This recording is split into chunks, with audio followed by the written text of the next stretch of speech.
हिंदुस्तान की राजनीति जो अभी तक देखी है उसमें सोनिया गांधी जी जो कर रही हैं वो राहुल गांधी जी के लिए कर रहे हैं, लालू प्रसाद यादव जो कर रहे हैं वो तेजस्वी यादव के लिए कर रहे हैं, ऐसे ही शरद पवार, ममता बनर्जी, ये सब नेता अपने परिवार, अपने बच्चों के भविष्य के लिए कर रहे हैं। आप जितनी अथाह मेहनत, आपकी मेहनत के मुरीद तो आपके विरोधी भी हैं।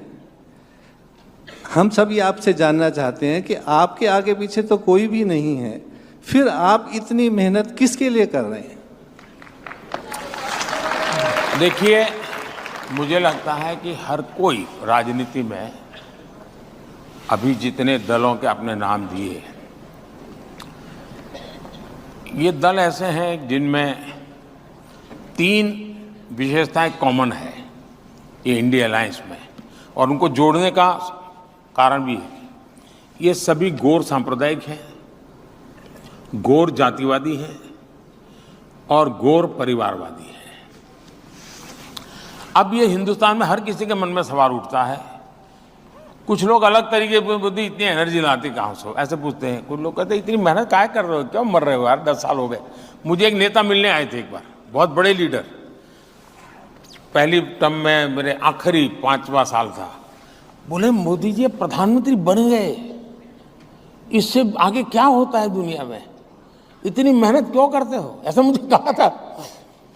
क्योंकि उनके एक ही प्रकार की सोच में से देश की राजनीति चली है। मैं समझता हूं कि सब लोग काम कर रहे हैं, मैं भी काम कर रहा हूं। वे भी अपनी आवश्यकता के अनुसार मेहनत करते हैं, मैं भी अपनी आवश्यकता के अनुसार मेहनत करता हूं। वे भी अपने परिवार के लिए करते हैं, मैं भी अपने परिवार के लिए करता हूं। उनके परिवार में 5-6 लोग हैं तो उनको 5-6 लोगों के लिए मेहनत करनी होती, तो उतने घंटे में चल जाता है। मेरे परिवार में 140 करोड़ है तो मुझे ज्यादा मेहनत करनी पड़ती है। अगर मेरे परिवार में भी 5-6 होते तो मुझे भी कुछ नहीं करना, इधर से 2-4 इंटरव्यू दे देता, रजत शर्मा को जरा चाय पिला देता, मेरी गाड़ी चल जाती।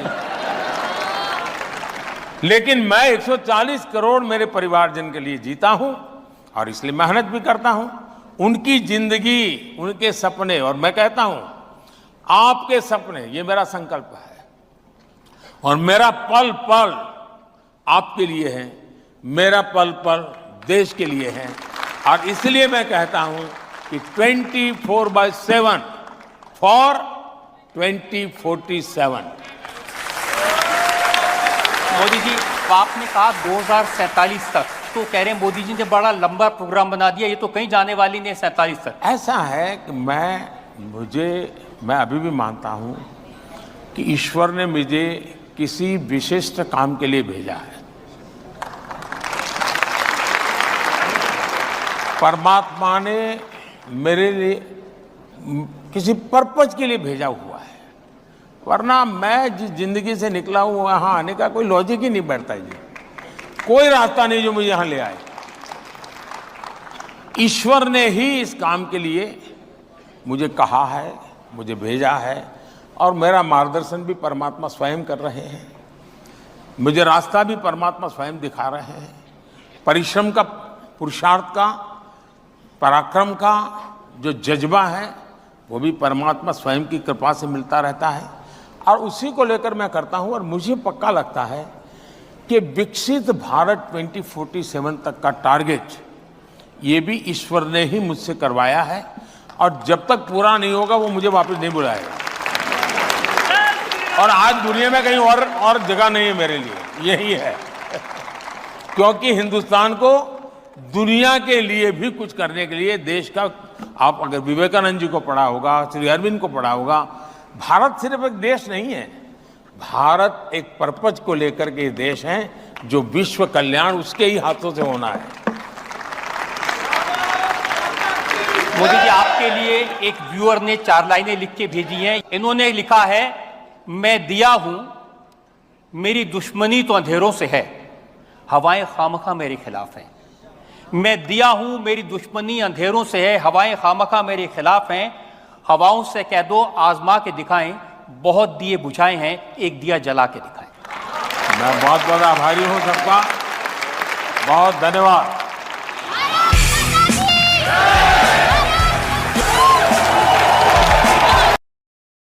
मोदी जी, जब आप सामने आते हैं तो जनता में इसी तरह का जोश दिखाई देता है, उत्सव का माहौल बन जाता है। क्रिएटिविटी का उदाहरण देखिए, लिखा है बेईमानों के लिए मोदी जहर है, गद्दारों के लिए मोदी कहर है और देश में मोदी की लहर है। मैं स्वयं इतना दौड़ धूप में रहता हूं कि इन चीजों तरफ मेरा ध्यान बहुत कम होता है। इतना तो पक्का है कि देश का जो युवा है, उसका जो क्रिएटिव माइंड है, बहुत ही कम शब्दों में विश्वास भी प्रकट करता है। ये जनता के दिलों से निकली हुई आवाज है।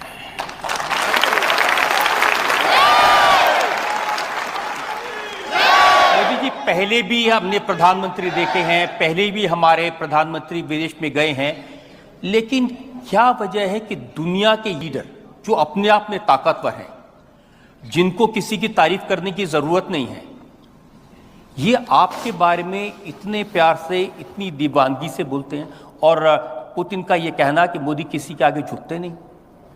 हमारे देश का दुर्भाग्य रहा कि पहले कोई प्रधानमंत्री जाते थे तो पता नहीं चलता था कि गए हैं। वापिस आते थे तब भी पता नहीं चलता था कि आ गए क्या। दूसरा, इसमें मोदी नहीं है, ये हम भ्रम न फैलाएं और न हम भ्रम में रहें। मोदी शायद निमित्त हो सकता है और बोलने में शायद सरल है, इसलिए सरलता से उपयोग हो जाता होगा, लेकिन ये जो कुछ भी करिश्मा है वो 140 करोड़ हिंदुस्तानियों का, भारत के सामर्थ्य का है।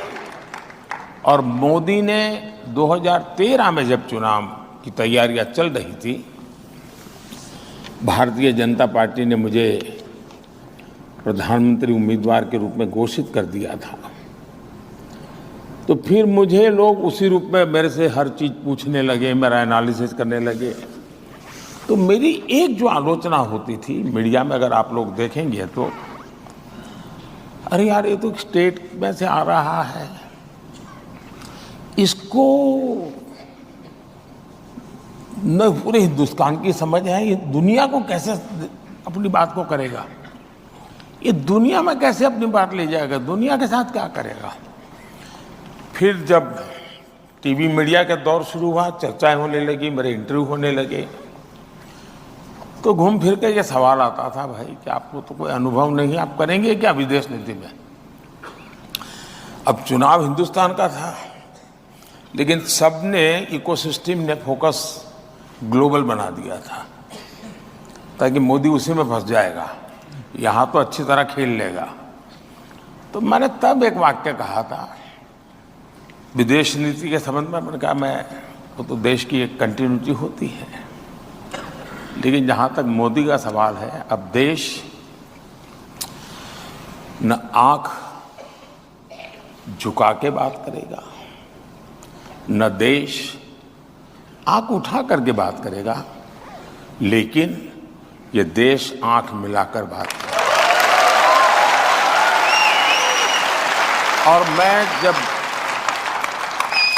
मुझे कोई इंफेरिटी कॉम्प्लेक्स नहीं होता है कि मैं तो कभी चाय बेचता था, ये देश दुनिया के इतने बड़े आदमी हैं, एक चाय वाला क्या करेगा, जाके चाय परोसेगा और क्या करेगा। लेकिन मेरे मन में जब भी मैं दुनिया के बड़े बड़े महारथियों को मिला, जरा वो हाइट बॉडी में भी ज़्यादा होते हैं, कलर स्किन भी बड़ी उनकी प्रभाव पैदा करने वाली होती है, लेकिन जब मैं मिलता हूं तो मैं मोदी नहीं होता हूं।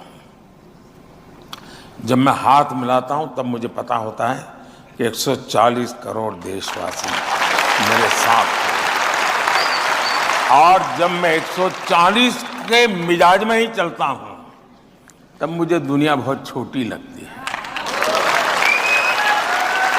मुझे लगता है मेरे देश के पास कोई कमी नहीं है, सामर्थ्य की कोई कमी नहीं है। मैं इस विश्वास से भरा हुआ होता हूं और उसका प्रभाव तो होता ही होता है। सामने वालों को लगता है यार ये कल तो ऐसी कोई बात नहीं करता था, पहले तो कोई ऐसे खड़ा भी नहीं रहता था, ये तो यूं खड़ा रहता है। तो फिर भी उनका भी सोचना बदल जाता है जी। हमें भी अजीब लगता है कि प्रेसिडेंट जो बाइडेन जैसा ताकतवर व्यक्ति G7 में आपको ढूंढते ढूंढते आ रहा है, कहाँ गए मोदी जी? ये बात सही है कि मैंने व्यक्तिगत रूप से मेरे संबंध बहुत नजदीकी हैं, खुलेपन के हैं। हर किसी से मेरी ऑफिशियल बातचीत के अलावा इनफॉर्मल बातचीत का दौरा बहुत होता है, मेरे टेलीफोन कॉल्स भी बहुत होते हैं। और मैं इफ्स एंड बट्स वाली बात नहीं करता जी। बादल होंगे तो बारिश होगा वगैरह ऐसी बातें मैं नहीं करता जी। बारिश होगा तो मैं कहूँगा हाँ होगा, नहीं होगा तो मैं कहूँगा नहीं होगा। यानी ब्लैक एंड वाइट में मेरी बात रहती है। और दुनिया इसे पसंद करती है। दुनिया गोलमोल चीज़ों के बजाय उनको पता है, जैसे मैं रशिया से इन दिनों पेट्रोलियम वगैरह लेता हूँ, क्योंकि मुझे तो मेरे देश के लोगों को, दुनिया में जो पेट्रोल की महंगाई आई है मेरे देश के लोगों पर न पड़े, तो मुझे जहाँ से सस्ता मिलेगा मैं लूँगा, क्योंकि मैं तो मेरे देश के लिए जी रहा हूँ। कोई मेरी तारीफ करे के लिए मैं थोड़ा पैदा हुआ। लोगों ने मुझे कहा साहब ये अमेरिका नाराज हो जाएगा, तो अरे मैंने कहा किसी को खुश करना है तो मुझे 140 करोड़ लोगों को खुश करना है, मुझे और किसी को खुश नहीं करना। और हमने कारोबार चालू रखा, आज हमारे देश को हम बचा पाए हैं। लेकिन एट द सेम टाइम राष्ट्रपति पुतिन के साथ चेयर पर बैठ करके टीवी के सामने मैं कह सकता हूं कि ये युद्ध का समय नहीं है। और इसलिए दुनिया मेरे विषय में दुविधा में नहीं है, और उसको लगता है ये हिंदुस्तान का मिजाज है जो मोदी बोल रहा है। लेकिन मोदी जी पहले भी हमारे नेता जाते थे और बड़े बड़े नाम वाले नेता जाते थे, या तो आप अमेरिका के साथ रहेंगे या रशिया के साथ रहेंगे, ये बोलोगे तो वो नाराज हो जाएगा, वो बोलेगा तो ये नाराज हो जाएगा। हम सबसे इक्वल डिस्टेंस बना करके रहते हैं। दूरी बनाना ये मानदंड था, मैंने आकर के इसको बदला। हम दुनिया से जितनी हो सके उतनी नजदीकी करेंगे। डिस्टेंस वाला शब्द ही मैंने निकाल दिया। इससे क्या हुआ कि किसी को लगता है अच्छा वो मिस्टर ए आगे गया, तो बी को लगता है यार मैं रह गया तो वो भी आगे आता है। फिर इधर से सी को लगा कि मोदी के पास वो तो पहुंच गया, यार मैं रह गया, तो इधर वाला डी आता है। तो सब लोगों को अब लगता है कि हिंदुस्तान के पास जाना चाहिए, और ग्लोबली कंपटीशन है हिंदुस्तान के निकट आने की। हमने विदेश विभाग ने पहले काम ऐसा किया कि दूरी बनाए रखो। क्यों? तो भाई हमारी चलेगी। आज मेरी स्थिति यह है, अब देखिए एक घटना मैं बताता हूं। मैं इजराइल जा रहा था, तो सभी ये जो बुद्धिमान लोग होते हैं ना, जो इस दुनिया में बड़े हुए हैं, मुझे एडवाइस करते हैं कि साहब इजराइल जाते हैं तो पैलेस्टाइन जाना ही चाहिए। भारत में सेकुलरिज्म का अर्थ यही है कि अगर आप हनुमान जी के मंदिर गए तो शाम को इफ्तार पार्टी करनी पड़ेगी। ये ऐसी साइकी बनी हुई है जी। तो मैंने सोचा भाई मैं स्टैंड अलोन यात्रा करूंगा, इजराइल से अकेला जाऊंगा, इजराइल से वापस आऊंगा, मैं पैलेस्टाइन नहीं जाऊंगा। लेकिन मैंने ये कहा कि मैं पैलेस्टाइन भी जाऊंगा तो सीधा पैलेस्टाइन जाऊंगा और वापस आऊंगा। मैं ये क्लब करके हमारे देश के सेकुलरिज्म की जो विकृतियां हैं, मैं उसका शिकार नहीं होने वाला हूं। और देश की आजादी के बाद मैं पहला प्रधानमंत्री था जो इजराइल गया, शान से कार्यक्रम किए, तब वापिस आया। 2-3 महीने के बाद मेरा पैलेस्टाइन का कार्यक्रम बना, तो मैं सीधा पैलेस्टाइन गया। तो वहाँ पर जाते समय लॉजिस्टिक प्रॉब्लम था, मुझे हेलीकॉप्टर की ज़रूरत थी। मैं जॉर्डन से जाने वाला था, तो जॉर्डन के किंग जो मोहम्मद साहब के सीधे वारिस है, जॉर्डन के किंग मोहम्मद पैगंबर साहब के डायरेक्ट वारिस है। उनको पता चला कि मैं ऐसे ही वहां से पास हो रहा हूं। उनका जी नहीं, मैं अपना कार्यक्रम बदल करके जॉर्डन वापस आऊंगा, आप मेरे आइए, हम बैठेंगे और आपको हेलीकॉप्टर आपके देश से लाने की जरूरत है, मेरे हेलीकॉप्टर में जाएंगे और पूरी यात्रा में मेरी व्यवस्था रहेगी। जॉर्डन के किंग एक ऐसा प्रधानमंत्री जो कुछ दिन पहले इजराइल जाके आया हुआ है। इतना ही नहीं, मैं जॉर्डन के किंग का हेलीकॉप्टर में जब जा रहा था पैलेस्टाइन, तो इजराइल के 6 विमान उनके एयरफोर्स के, वो उसको एस्कॉर्ट कर रहे थे और मुझे, यानी जॉर्डन सम्मान दे रहा है, मुझे इजराइल सम्मान दे, और मैं जा रहा था पैलेस्टाइन, वो इजराइल को मालूम था, फिर भी वो मेरा सम्मान कर रहे थे। जब मैं मेरा कहता हूं, मैंने मोदी की बात नहीं कहता हूं, मेरे देश की बात कर रहा हूं। और जब पैलेस्टाइन गया तो उतना ही सम्मान दिया गया मुझे पैलेस्टाइन में जितना कि इजराइल में। इसका मतलब ये हुआ कि अगर आप अपने देश के हितों को ध्यान में रखते हुए काम करते हैं और दुनिया में, अच्छा मेरी एक बात साफ होती है, मेरे देश की नीतियां किसी तीसरे के संदर्भ में मैं नहीं करता हूं। मेरी अपनी देश की आवश्यकता है, मेरी देश की प्रायोरिटी है, उसी के हिसाब से चलूंगा। वैसा ही प्रॉब्लम है कोरिया और जापान का। तो कोरिया जाएंगे, जापान जाएंगे, जापान जाएंगे, कोरिया जाएंगे, क्लब करते हैं। उनका कहना ये हमारा इंसल्ट है, आप अकेले क्यों हमारे साथ नहीं? मैंने कहा ठीक है, मैं आता हूं। मैं कोरिया अकेला गया, बाकी 10 जगह पे जापान नहीं गया। जब जापान गया तो कोरिया नहीं गया। उनको मैसेज जाता है, हाँ ये इंसान को समझ है। तो मैं, दुनिया जो खींची रहती है और बड़ी बारीकी से इन चीजों का मैं अध्ययन करता हूं। मैं घिसी पीटी एडवाइस पर चलता नहीं हूं जी, और उसका परिणाम है कि आज दुनिया में भारत की जय जयकार हो रही है।